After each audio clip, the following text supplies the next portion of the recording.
আসসালামু জি, আলাইকুম স্যার। ওয়ালাইকুম আসসালাম ওয়া রাহমাতুল্লাহি ওয়া বারাকাতুহু। জি, শেখ আমার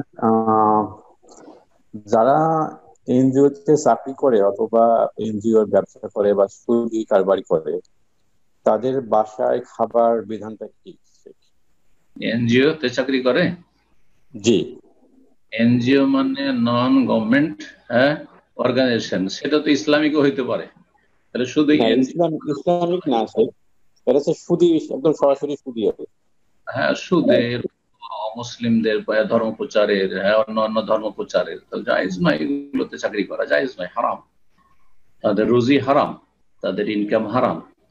কিন্তু সাধারণত একজন মুসলিমের 100% হারাম থাকে না। যদি তার চাকরির টাকা হারাম হয় তো হয়তো তার জমি জায়গা আছে, আহ, অথবা তার অন্য কোনো প্রপার্টি আছে, সেখান থেকেও আসছে কিছু ইনকাম। তাহলে সে হালাল হারাম এর সংমিশ্রণ তার রুজিতে রয়েছে, তো এইরকম লোকের বাড়ি খাওয়া যেতে পারে প্রয়োজন হলে। আর যদি প্রয়োজন না হয়, না খেলেও কোনো ক্ষতি নেই। না দিনের ইসলামের ক্ষতি আছে তার বাড়ি না খেলে, সে এর কারণে আমি যে তার বাড়ি খেলাম না সেজন্য ইসলামেরও কোনো ক্ষতি হবে না, আর কোনো মুসলিমেরও ক্ষতি হবে না, আর আমারও কোনো ক্ষতির আশঙ্কা নেই।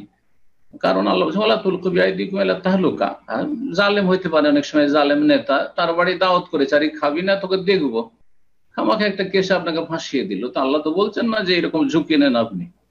তো কথা হচ্ছে যে এত এইসব বাছাই করার কোনো প্রয়োজন নাই। ইয়াহুদিরা সবচেয়ে বেশি হারাম খায়। রাসূলুল্লাহ সাল্লাল্লাহু আলাইহি ওয়াসাল্লাম ইয়াহুদি মহিলার বাড়ি দাওয়াত খেয়েছে না, সে বিষ খাইয়ে দিয়েছে। কথা বোঝা গেছে? তো সুতরাং জায়েজ আছে, কারো রুজির তদন্ত করার প্রয়োজন নেই। কিন্তু যখন সে বলে দিবে যে আজকে একটা লটারি জিতেছি, এই জন্য তার খুশিতে বা সেই টাকা থেকে পার্টি করছি, তখন হারাম, ওই রুজি হারাম খাওয়া। যখন বলবে যে আমি সুদের টাকা থেকে দাওয়াত করছি, তো হারাম।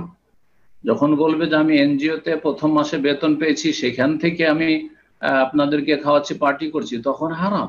এইভাবে আর কি, যখন স্পষ্ট করে দেবে যে এটা আমার হারাম পয়সা থেকে এসেছে এই খাবারগুলি, তখন সেটা খাওয়া হারাম।